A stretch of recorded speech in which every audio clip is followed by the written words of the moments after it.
This week on Afternoon Express, legendary model and girl boss Joelle Kayembe talks us through all things fashion, catwalks and career. Miss SA 2010 Bukang Montjane Shabalala and newly crowned Miss Supranational SA Lebohang Raputswe chat about representing their country on the global stage. We visit Palazzo Steyn, the home of 67 blankets for Mandela Day founder Carolyn Steyn, for a meaningful heart-to-heart. Artist Adelheid Frakovic showcases her insightful new exhibition. Karishma Bastey gives us nifty tips to transform your bedroom. And talented songbird Zanda Zakuza has her own new record label, Dragon Star. Hello everyone and welcome to the show. The SA Style Awards are always a calendar highlight, celebrating the best in fashion, art and design. We were lucky enough to spend the day with one of the most stylish women in the world and presenter for this year's awards, the incredible Joelle Kayembe. Joelle, walking into the space, the number one thing that comes to mind is thank you. Thank you so much for inviting me to Tebe Makuku's house. I love meeting designers and creatives that don't just stick to what they do this with their creativity. So when you're in this home, what I have been enjoying, of course, the pieces and the garments are beautiful, but I've been enjoying the art and the decor, and there's just his personality and everybody else that's been influencing this home coming through, which I love. Touching base with you, Yes. You are an international, local, renowned model, 2 decades in the game. If we were to look at baby Joelle, Congolese girl, was this always an aspiration? Was this always a dream? Baby Joelle had no idea about modeling. It was this foreign concept, like astronaut or whatever, that when I stumbled into it, it almost took me off guard as well as everybody around me, because it was never the dream. There was obviously a curiosity, an interest. The young girls kind of, cut out magazine. I had a picture of Tyra Banks in my room, but it was not like you see that thing and then you think you're going to be that thing one day. Yeah. None of that. Nope. And industry-wise, it was frowned upon to want to be. Like they wanted to choose you. That makes sense? I was semi-discovered in the sense that I had gone to the agency on a completely random reason. And then following week, the owner of the agency sees me behind the counter. I was working as a fragrance consultant, and he was like, basically scouted me. And I remember looking at his card and seeing that agency name again and thinking, you again. And I was so cheeky, actually. I was a bit flippant, but he followed up. And then one thing led to another. Then the feedback from women and girls and mothers was just so overwhelming.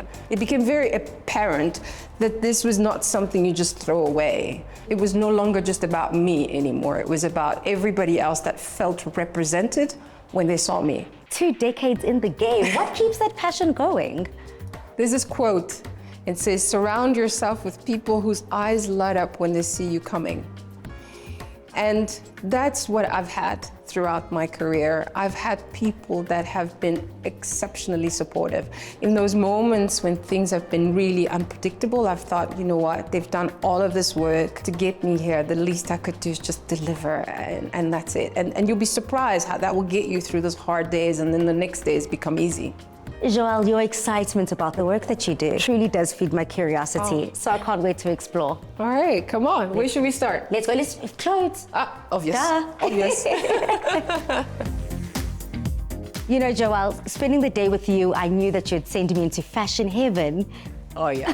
I'm sorry, I was listening to you, but I found something I want already. It looks gorgeous. You like? So what was it about this garment that spoke to you? I don't know, actually. It's just, I love the color. I love that I can see myself sort of layering it. I live in the country. I'm always drawn to clothing that I can wear with something warm underneath. Yeah. At the same time, not losing the structure. Yes. You like? Okay. I completely understand why you picked it. Now that the dress is on, how do you feel in it? I loved it instantly. And I'm a big fan of dresses where I don't need assistance to get out of. Like I don't need somebody to help me in and out of, so I loved it for that. And I love this. There's a belt effect here that you can snitch your waist and then it becomes a whole different attitude. I also love the fact that it is a button-up. You can wear it as a coat, as a dress. Yes. Right? Look at us talking about it as if we consulted with the designer when he was making it, right? It's all about the duality of the look. However, I also saw something around the corner that I think you'd look fab in. You did? Yeah, let's Okay, go. you're a step ahead of me. Okay, go for it. Lead the way. When it comes to your own personal style, whether it's on or off the runway, what does that look like? Whatever I'm wearing, I love for that to provoke you to be yourself. I want what I'm doing to give you freedom to do you. To put it in my sister's words, it's like, I'm bringing it, so you better be bringing it. Well, in the wise words of your sister, it's all about bringing it. And this is how I saw you bringing it today. This is what I had in mind. Have a look. All right. Can we try this on? With pleasure.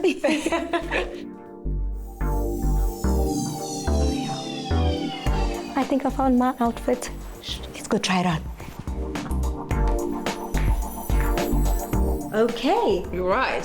So you weren't looking and you didn't know, but when you were trying on your outfit, I found something for myself. It's beautiful. And I heard a little birdie tells me pink is your favorite color? Absolutely. You know, pink truly is my favorite color, and I really feel pretty in pink. Yeah. So how has the move been? You're now in Norway, and how's that transition been for you?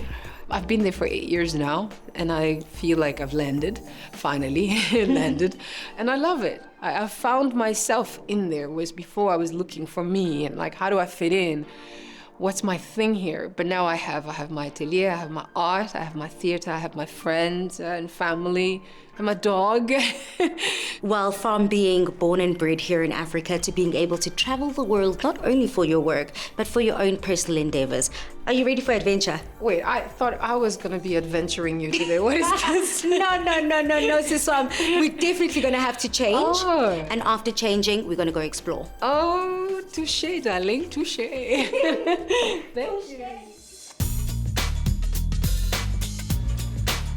Joelle, today I've decided to invite you into the Museum of Illusions. I know you're an artist and you're doing exceptionally well in all of the work that you do. So I wanted to flip the script and show you a different type of art. It was always art first. Modeling was secondary, to be honest. Although when modeling started happening, I realized, okay, I've had this amazing opportunity and I'd be quite silly to just throw it away. So I dived into it and then I forgot about the art. And I kept telling myself that I'm gonna save some money, I'll get back to it. And so, yes, the answer was always yes. Art was always first.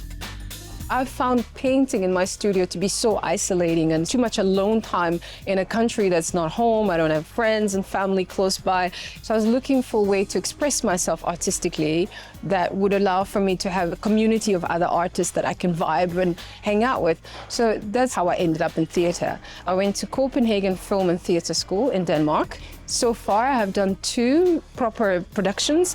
And yeah, that's sort of been my little baby journey from art to theater so far. Whether we are seeing Joelle on an international runway, whether it's in her artwork, gracing the stage of a theater near you, we wish Joelle nothing but the best in her endeavors. So how do you say goodbye in Danish or Norwegian? If you want to be slang, you say hi, hi. Oh, let's go with the slang. Okay, cool. Hi. Up next, we're joined by pageantry royalty Bukang Munchane Shabalala and Lebohang Raputswe.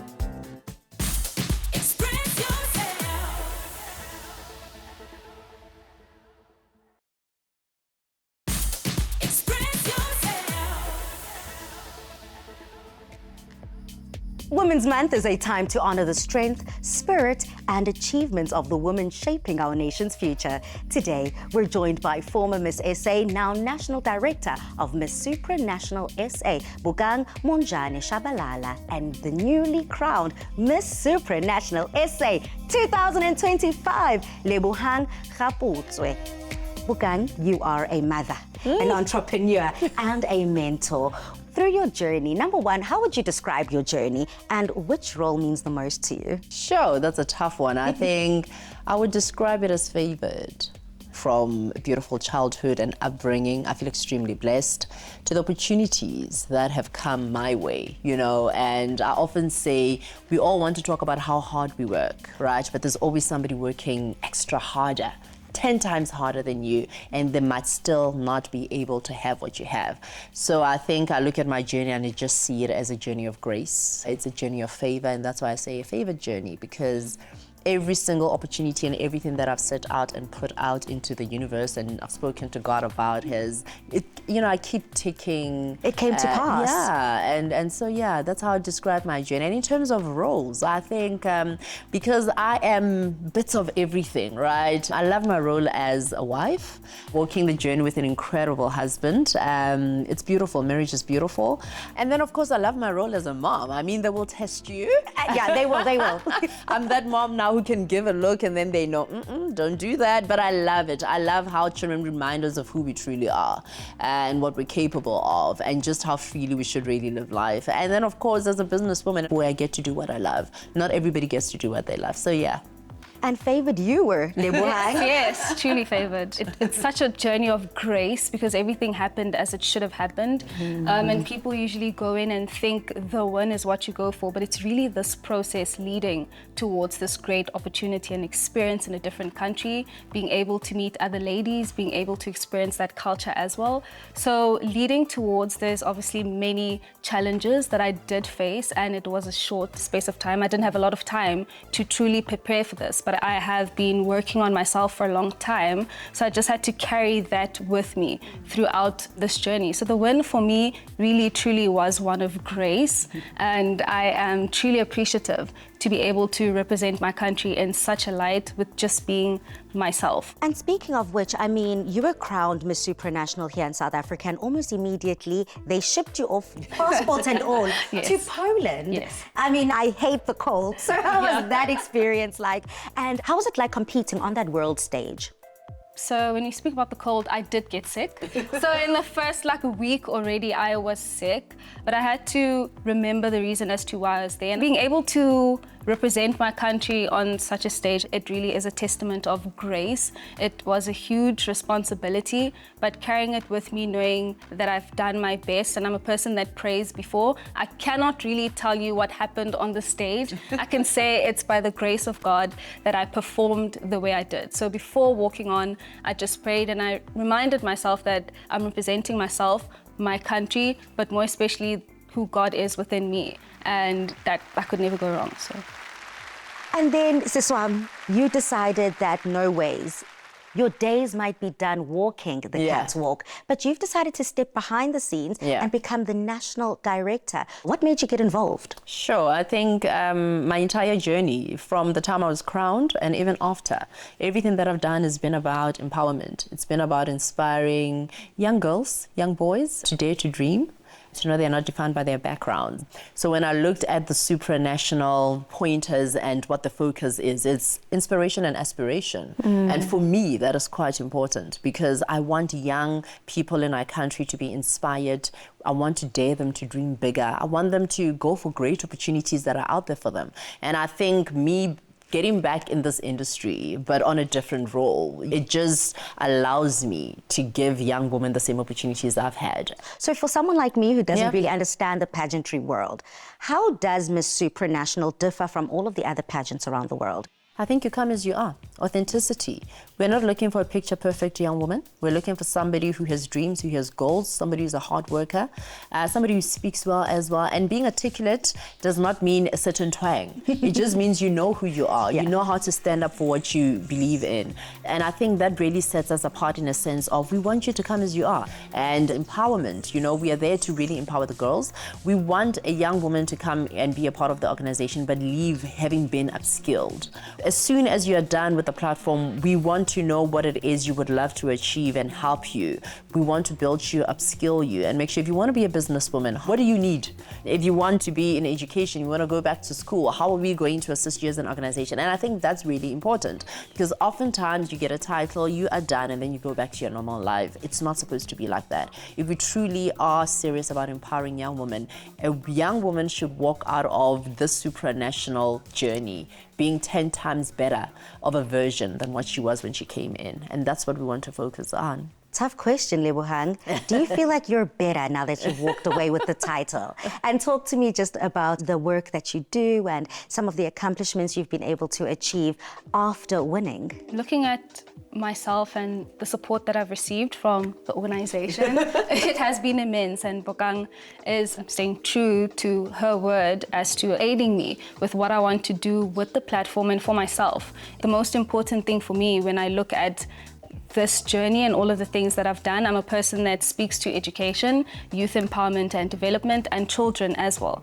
And through the organization, I've been able to work on certain programs with the necessary support to continue with. And support isn't just monetary, support is also emotional. And the support that I see from Bokang and the rest of the people in the organization to just ensure that emotionally I'm okay to pour out. You can't pour from an empty cup. So pouring into my cup and then being able to give out everything that I have to other people has been one way in which the organization has helped me grow.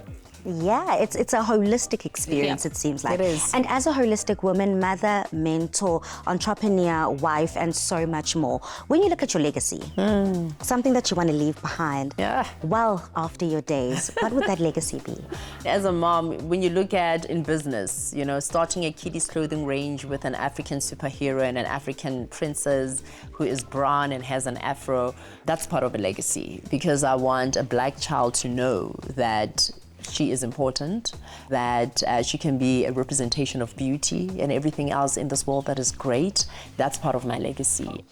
I mean, the work that I do in my foundation, another legacy that motherhood brought to me, raising a son who's on the autism spectrum, opening a center for children who are on the spectrum, that's part of legacy. That's part of me saying, I was hit with something I wasn't ready for, and, you know, but you're always well equipped to take care of your children.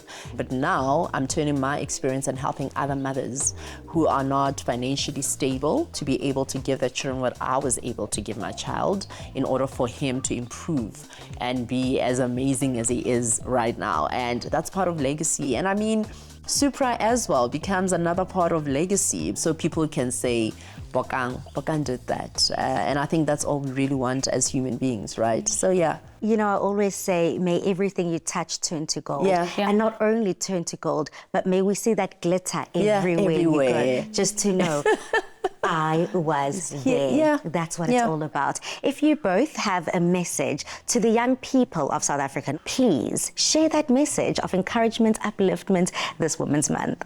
The one thing that I'll say that has stuck with me is dare to dream.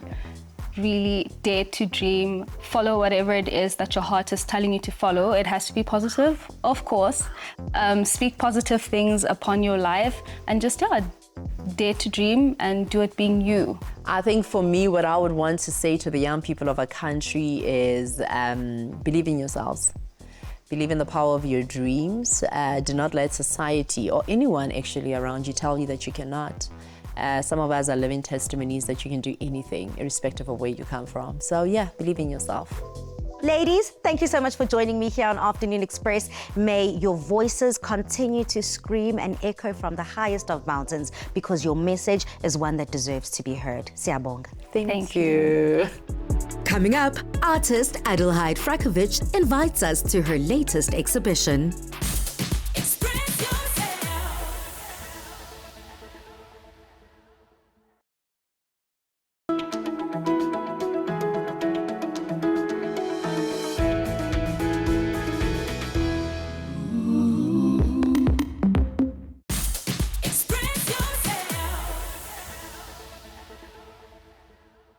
Women's Month continues to be a time to honor the voices, journeys, and creative power of women across the continent.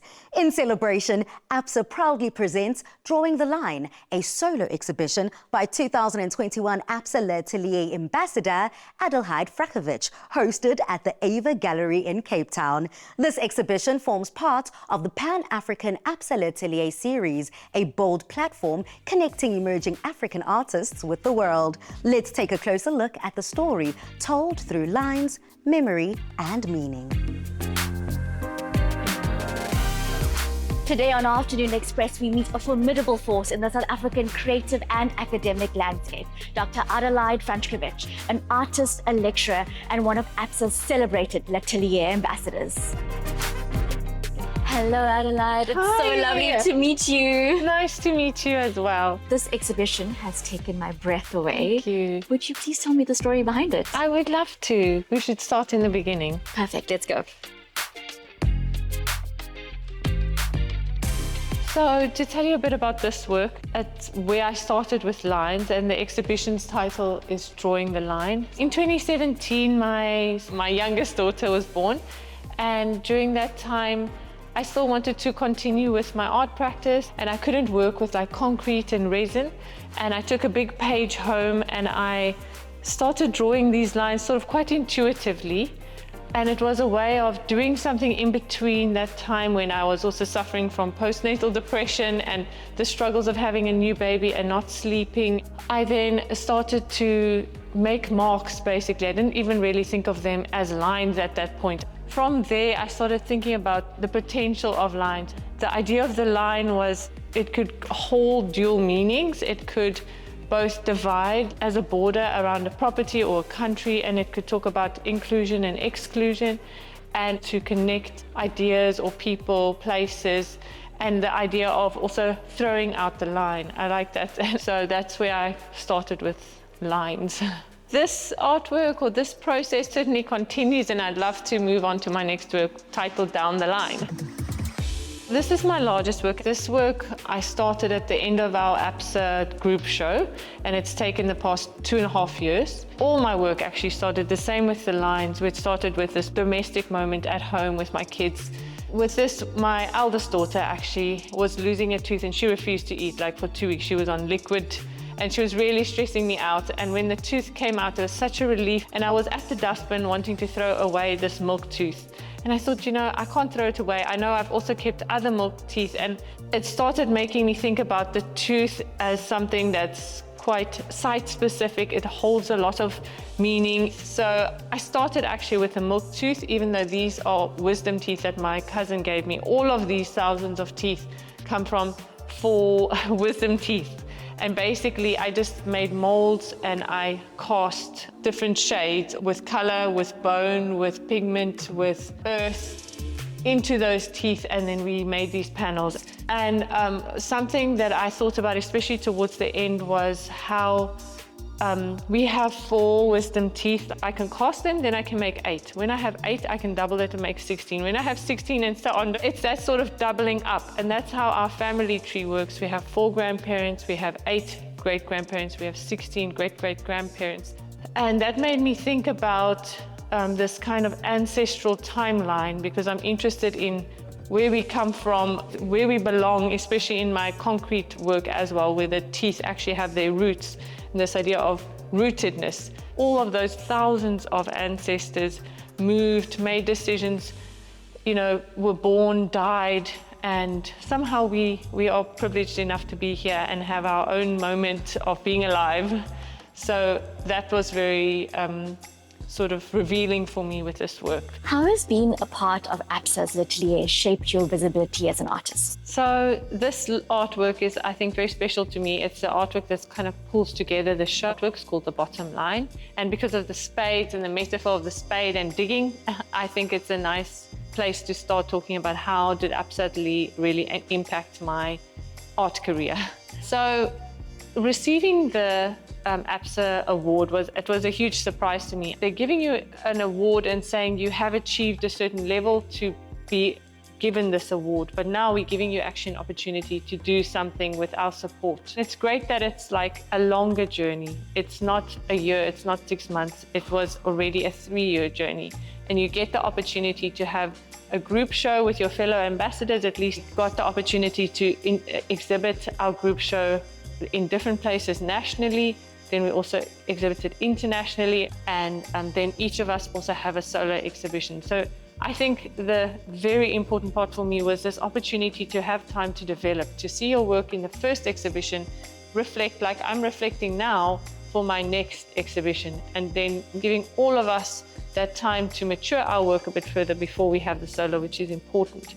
As a mom myself, I would love to know, how has motherhood changed the way you work as an artist? In my work, you don't see that identity of me as a mother, but everything I do comes from that space of being a mother. And I think the materials and the objects, how that came from just moments in my household.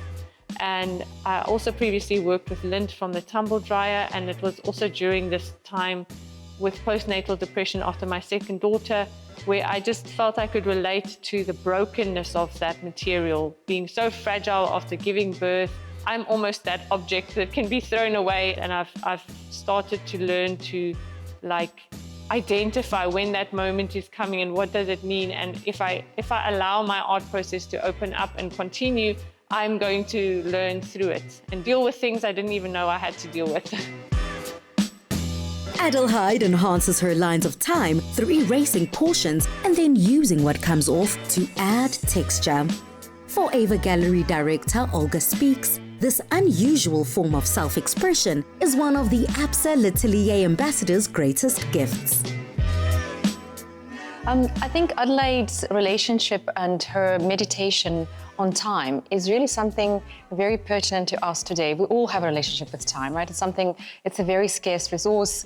We all feel the time pressures. We're all struggling sometimes with managing time. We all always often long to stop time, find that moment to breathe, to ground ourselves. And I think Adelaide's work allows us to do that. Just the meditative approach to her practice, to her art making, and also some of the themes that come through her work, all of that gives us the opportunity to think about time and perhaps to find a different relationship with it.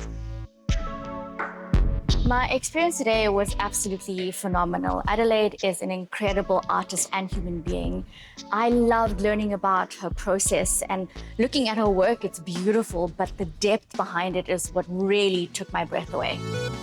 Up next, Karishma transforms her bedroom into a warm and cozy retreat. And Ayanda meets 67 blankets for Mandela Day founder Carolyn Stain.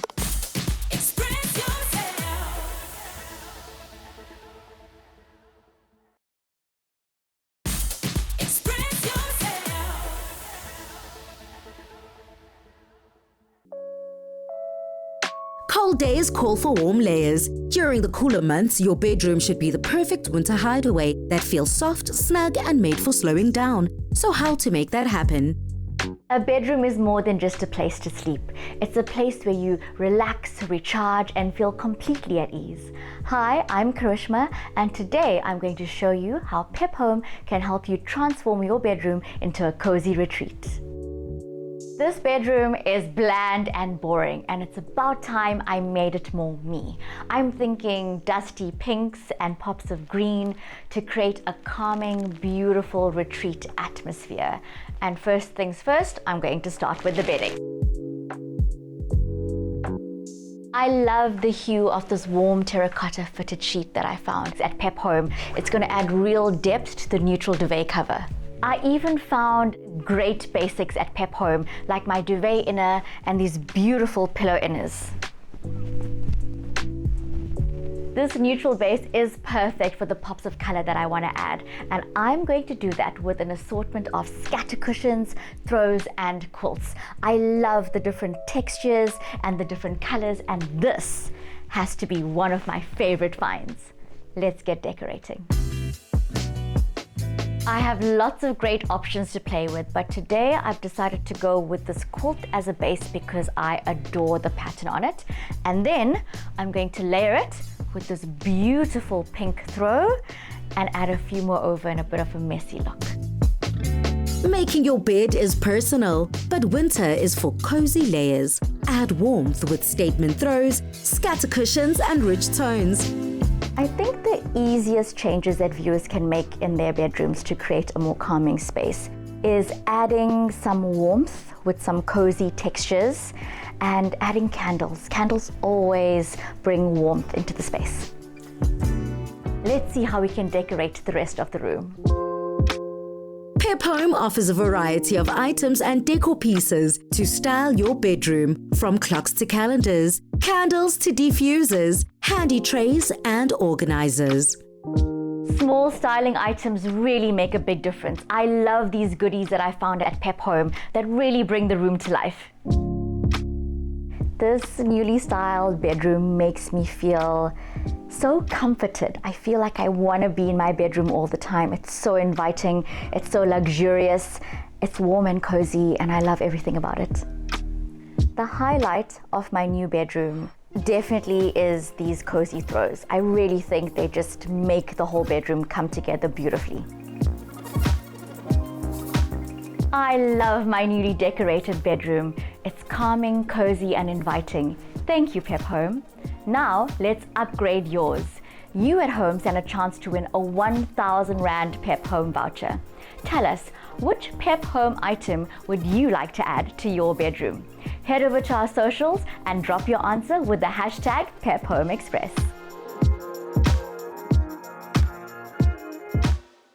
When it comes to making a difference in the world, women are often the ones leading the charge. None more so than Carolyn Steyn. Carolyn is a South African media personality and founder of the non-profit organization 67 Blankets for Nelson Mandela Day. She's always been right at the forefront when it comes to making changes for the good. Carolyn, how are you today? I'm okay. How are you? I am so good. Excited, some would say. Your home is absolutely beautiful. I wore a crocheted jersey specifically for you. I see. I did spot that. I clocked that.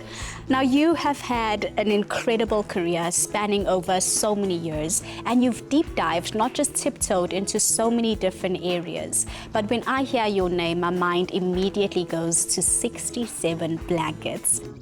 Well, interesting you say that because, you know, most of my life has been on stage, on radio, but now I'm known as the Blanket Lady.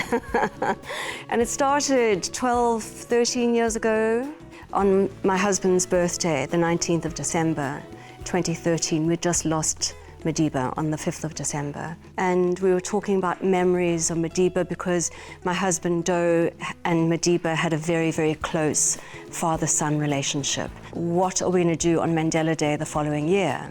And Zelda said, make 67 blankets. So sort of it was light-hearted banter in one ear, out the other. Then my sister arrived on Christmas Day with a ball of wool and a crochet hook reminding me of my pledge. So I started crocheting on Christmas Day 2013 and I realized very quickly I can't do this on my own. I didn't have 67 friends. My friends all said I don't cook, I don't knit, I'm too busy. So at 3 o'clock in the morning, it was a light bulb moment. I put it onto Facebook. Is there anybody out there that might be able to help me make a blanket because I've pledged 67? When I woke up a few hours later, it was just astounding. The traction, the comments, I'm in, hashtag let's do it, hashtag yes we will, hashtag 67 blankets. So a simple idea, a ball of wool, a crochet hook, snowballed into what people call a movement for good, a movement for change. And what have been some of your favorite highlights or achievements over the years through 67 Blankets? Well, we've got 4 Guinness World Records. That's good. 4 highlights there. That's massive. And, you know, we tend to do big events every year. We call ourselves Knitwits. We tend to lay out thousands of blankets. And those blankets have been one year in 2018 to kickstart the centenary celebrations of Nelson Mandela. We started those celebrations at Zonderwater Maximum Correctional Centre, where we laid out the biggest portrait blanket anybody has ever seen, depicting the face of our beloved Nelson Mandela. So from the sky only could you see his face. What an inspiration. Now, we can go on all day talking about 67 blankets, but there's so much to you. I want to talk about Carolyn in the now. A little birdie told me that you are learning French. How is that going? Parlez-vous français? Oh, please, one more time, just for us to get it. Parlez-vous français? Since we're on the track of the French, you've received a knighthood from the French community. Please elaborate more on that. Such a big deal. So I got a call, I think about 3 years ago, from the French ambassador Monsieur Aurélien Le Chevalier, to say, hello, Carolyn, this is a very emotional call for me to make. And I said, pourquoi, monsieur? Why? He said, because President Emmanuel Macron last night signed a decree to bestow upon you a knighthood. My word. And how do you respond to that? What emotions were you feeling as you're getting this feedback? I said, you really? How did this happen? He goes, I don't know, it just fell from the sky. I love it. One of the proudest moments of my life, and I only wish that my parents were alive to have witnessed that. So I'm now a chevalier, Madame Le Chevalier. And now I want to focus on the family woman version of you. You have been so open about your relationship with Doe. Please, can you walk us through that marriage as well as the loss of him? Well, Doe passed away in February, the worst months of my life. If it were not for 67 blankets for Nelson Mandela Day, my radio show, I don't know what I'd be doing. I've just felt like not getting out of bed. We met 25 years ago, and it's been a very interesting ride, not always easy. So we were married for a very short time the first time round, and 5 months. And 10 years later, we remarried. But we were never totally apart. You know, he was always the focus of my life. Always, always, always. I was obsessed with him. I tried very hard to get away from him, and I just couldn't. I do believe that Doe is my soulmate. And right now, I don't know where I am. I don't have a roadmap. I'm just kind of kicking the can down the road, as it were. Carolyn lives each day keeping Doe's memory alive and finding joy where he was happiest. Stain City and its now world-famous golf course was one of his proudest investments. Kenny G gave me a lesson right here. So let me show you. Well, first of all, they say drive for show and putt for dough. Okay? So my driving is non-existent in both cases, but putting for dough is what I was good at, and that's exactly what I did. I putted for dough. Yes! A life's worth cannot be measured in years, but rather in the love and connections we've made with others. For Carolyn's husband, Doe Stain, one of the most precious connections was with Madiba. Doe and Madiba had a very close father-son relationship. The only person Doe behaved in front of was Madiba. So I decided to have this bench made by an artist by the name of Heidi Hadaway, and I think it's beautiful. And you've got Madiba on the one side and my Doe on the other. Oh, how beautiful.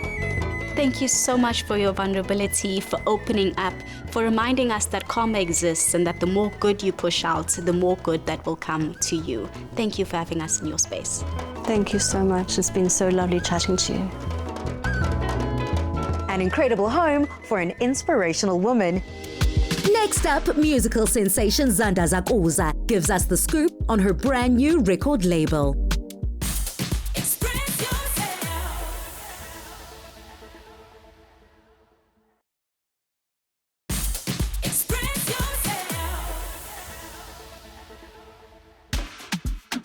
After a successful career with a major label, singer-songwriter Zanda Zakuza has gone independent, launching her very own record company, Dragon Star Records.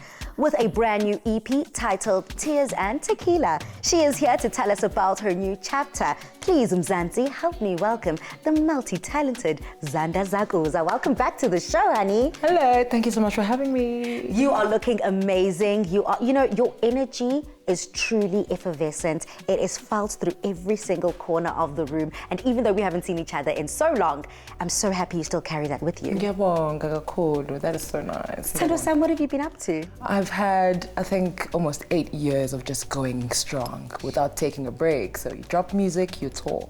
You go overseas, you come back, you have to do more music. And I thought to myself, I need a break before my body takes one for me. So I've been taking it easy. easy, you know. You know when they say on social media, tour bus, club, gig, bus, Club, another aeroplane, club. another club. Yeah. That was you. That was me. You were headlining the biggest gigs in South Africa, the festivals, tour. So Yeah. it's lovely that you've been able to pour back into your cup so that you can deliver nothing but fire, and you have Once done again. exactly that. You've gone from signed under a major record label and you've gone independent. Number one, brave, courageous. Why? Growth, more than anything. I feel like I've learned a lot from them, and I just want to see how far I can take myself. And it's also a learning opportunity. You get to experience things firsthand, the business side of it, even the creative side of it, you know, how to deal with producers, how to deal, you know, with publishing and all that. It's that, and well, it's good to just, you know, have your own thing. Tell me about the inspiration behind the name. It's a nickname that I had when I was younger. So growing up, Mlazi, we loved Dragon Ball Z, the animation. So it went from being Dragon Ball Z to just Dragon. And I ran with it, man. It reminds me of a very good and peaceful time in my life that I don't want to forget. And those are the people that actually, you know, were the wind beneath my wings, you know, when I started my career. So it's kind of like paying homage a little bit. So I like it. I kept it. And now you're a superstar, so you're a Dragon Star. So we're putting that together, yeah. With starting Dragon Star, I mean, what has it taught you about yourself as an individual, as an artist, and as a businesswoman? Because it's still the entertainment industry and it's a business. Yeah. It's not as easy as it seems. One, I'm learning to not micromanage things as I used to. I'm a bit of a perfectionist when it comes to, you know, the creative side of things. But now that I have my hands full with everything else, I have to learn to kind of delegate a little bit of that side. And, you know, it's not so easy going around and asking for help. That's probably been my biggest challenge, where I've literally had everything handed to me on a silver platter. Now I have to knock on doors, and sometimes they get shut in your face. It's not the easiest thing. But it's all a learning experience for me, and one I wouldn't trade for anything in the world. I do remember that. The one thing we struggled with again was how expensive everything is. From music videos to production fees to just simple photo shoots. Everything comes from your pocket now, because you don't have this big engine behind you. So it's been challenging, but it's worth it. How has the work changed, though? I mean, I can only imagine the growth within your brand and your artistry. The one part I like the most is probably creative control. Nobody gets to tell me how to, you know, structure a song. A song could be a minute long, and no one's like, no, we don't do this here. You know what I mean? So I love the fact that I can play around with ideas that I've had dreams about, or things that people wouldn't normally, you know, put together, and work with artists and have people wonder, how did they meet? How did this come together? I can, you know, be curious and fulfill that in any way I want. I love that. I think it's what keeps me going, really.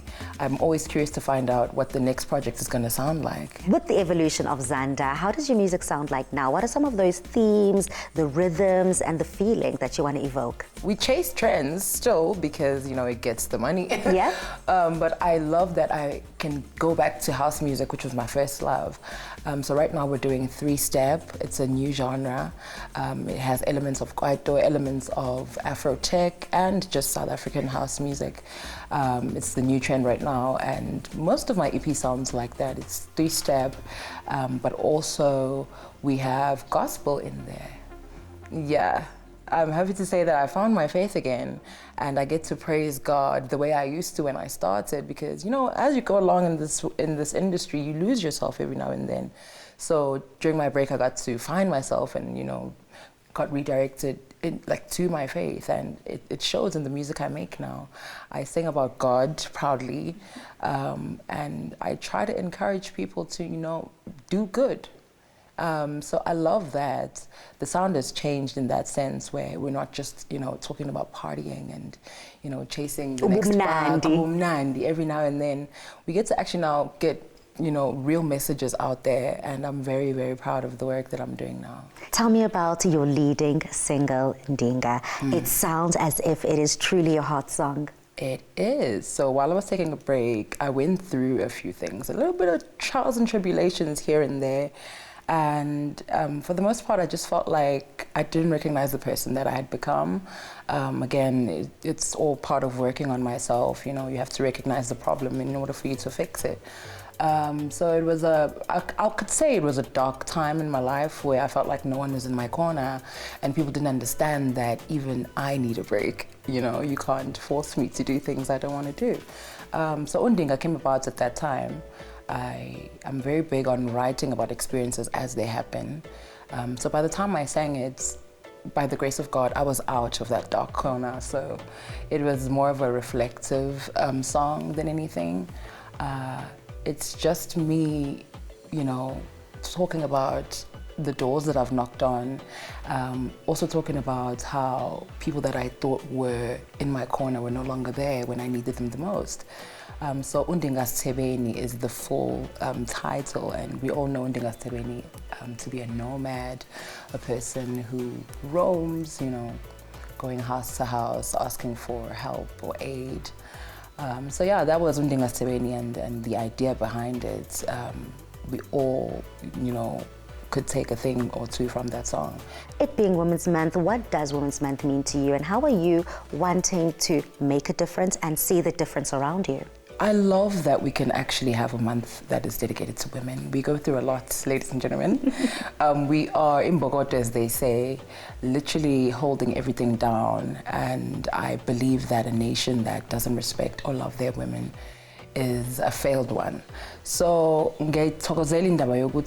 a country, as a nation, we can actually sit and celebrate our women. We contribute so much into the industries. We raise our children. We are basically imbali where we make everything feel and look good. I love that. And we teach each other what we know and we fill each other's cups. And get into that people actually take on and do a lot, not just in August, but throughout the year. We're so glad that you're reaching the pinnacle yet again of a very long musical journey. All the best, Siswam, and don't be such a stranger. A huge thank you goes out once again to the incredible Zanda for joining us today and sharing her journey. We cannot wait to see what she brings next. But that's all we have for you tonight, Mzansi. Don't forget to tune in every Tuesday evening at 6 right here on S3 with repeats on Sunday mornings at 8:30. Before we leave the show, we have got a very exciting music video. Zanda has brought us the best of the very best with Ndinga.